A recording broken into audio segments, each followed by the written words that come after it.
గాలితో పోటీ పడుతూ ఆకాశమే హద్దుగా దూసుకుపోయే మన భారత వైమానిక దళం అలియాస్ ఇండియన్ ఎయిర్ ఫోర్స్ శత్రువుల గుండెల్లో ఎప్పుడూ దడ పుట్టిస్తోంది.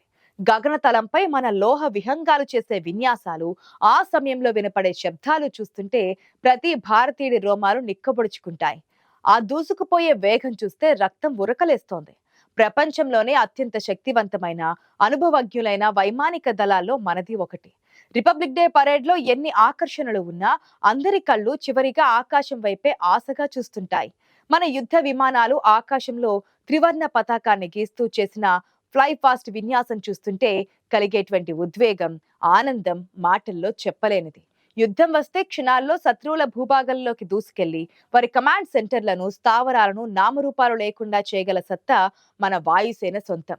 మొన్నటి ఆపరేషన్ సింధూర్ తర్వాత మన వాళ్లకు గుస్కే మారేంగే అన్న అవార్డు వచ్చింది.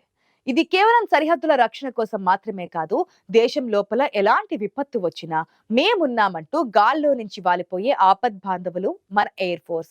1971 యుద్ధంలో పాకిస్తాన్ మోకరిల్ల చేయడం దగ్గర నుంచి కార్గిల్ యుద్ధంలో ఎత్తైన కొండల మీద నక్కిన శత్రువులను ఆపరేషన్ సఫేద్ సాగర్ ద్వారా ఆకాశం నుంచి వేటాడిన తీరు వరకు మన ఎయిర్ ఫోర్స్ చరిత్ర అద్భుతం. ఆధునిక టెక్నాలజీ, ప్రపంచంలోనే అత్యుత్తమ శిక్షణ పొందిన పైలట్లు, పటిష్టమైన యుద్ధ వ్యూహాలతో భారత వైమానిక దళం ఇప్పుడు ఆసియాలోనే ఒక తిరుగులేని వ్యూహాత్మక శక్తిగా ఎదిగింది. శత్రువు రాడర్లకు చిక్కకుండా లక్ష్యాన్ని ఛేదించి సురక్షితంగా వెనక్కి రాగల సామర్థ్యం మనకు ఉంది.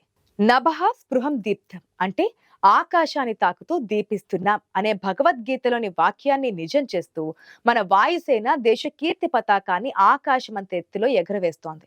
రఫేల్, ఈ ఒక్క పేరు వింటేనే పాకిస్తాన్, చైనా గుండెల్లో రైళ్లు పరిగెడుతున్నాయి. మీదకు మాత్రం వాటిని చులకన చేస్తూ మాట్లాడతారు, కానీ దాని బీభత్సం ఎంతలా ఉంటుందో వారికి బాగా తెలుసు. తాజాగా భారత్ మరో 175 రఫేల్స్ కోసం ఫ్రాన్స్ తో సంప్రదింపులు జరుపుతుందన్న సమాచారం పాకిస్తాన్ కు కంపరం పుట్టిస్తోంది.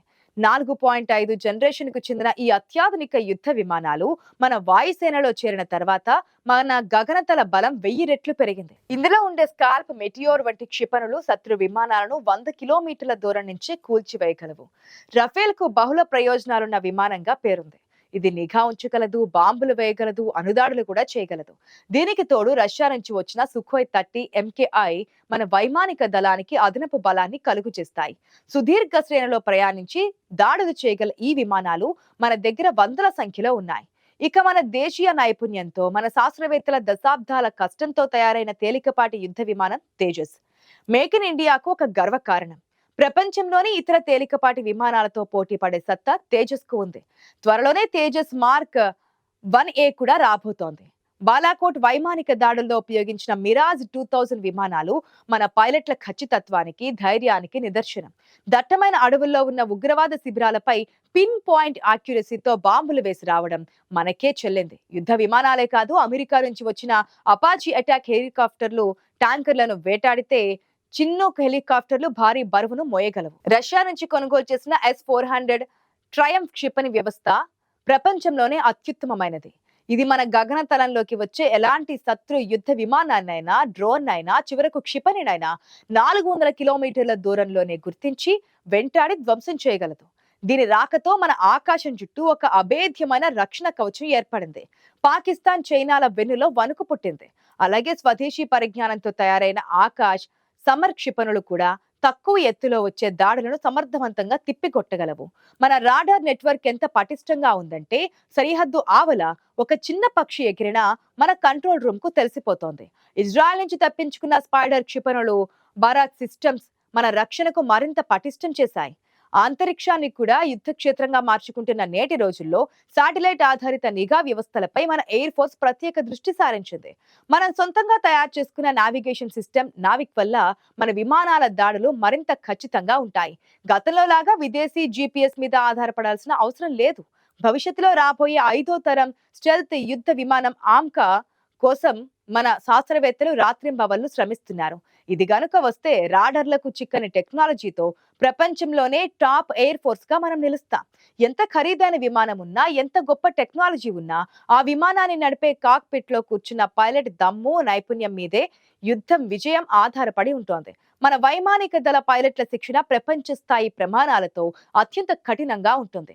గురుత్వాకర్షణ శక్తిని తట్టుకుంటూ ఎలాంటి క్లిష్ట పరిస్థితులనైనా ఎదుర్కొని ప్రాణాలకు తెగించి పోరాడే మన పైలట్ల మనోధైర్యం అమోఘం. అభినందన్ వర్ధమాన్ వంటి వీరులు మన పైలట్ల తెగువకు ప్రతీక. మన దగ్గర ఉన్న పాత తరం MiG-21 బైసన్ విమానంతోనే పాకిస్తాన్ దగ్గర ఉన్న అత్యాధునిక F-16 విమానాన్ని వెంటాడి కూల్చివేసిన ఘటన మన పైలట్ల నైపుణ్యానికి ఒక మచ్చుతునక. కేవలం యుద్ధం మాత్రమే కాదు, శాంతి సమయంలోనూ ఎయిర్ ఫోర్స్ సేవలు వెలగట్టలేనివి. ఉత్తరాఖండ్ వరదలు, కేరళ వరదలు లేదా విదేశాల్లో చిక్కుకున్న భారతీయులను తీసుకురావడానికి చేపట్టిన ఆపరేషన్ గంగా, ఆపరేషన్ కావేరి వంటి సమయాల్లో మన రవాణా విమానాలు, హెలికాప్టర్లు చేసిన సేవలు ఎప్పటికీ మరవలేము. ఇంటి పైకప్పుల మీద చిక్కుకున్న వారిని, వరద నీటిలో కొట్టుకుపోతున్న వారిని ప్రాణాలకు తెగించి చేసే ఆపరేషన్ల ద్వారా కాపాడిన ఘనత మన ఎయిర్ ఫోర్స్ సిబ్బందిది. మారుమూల ప్రాంతాలకు మందులు, ఆహారం, వ్యాక్సిన్లు అందించడంలోనూ మన వాళ్ళు ముందుంటారు.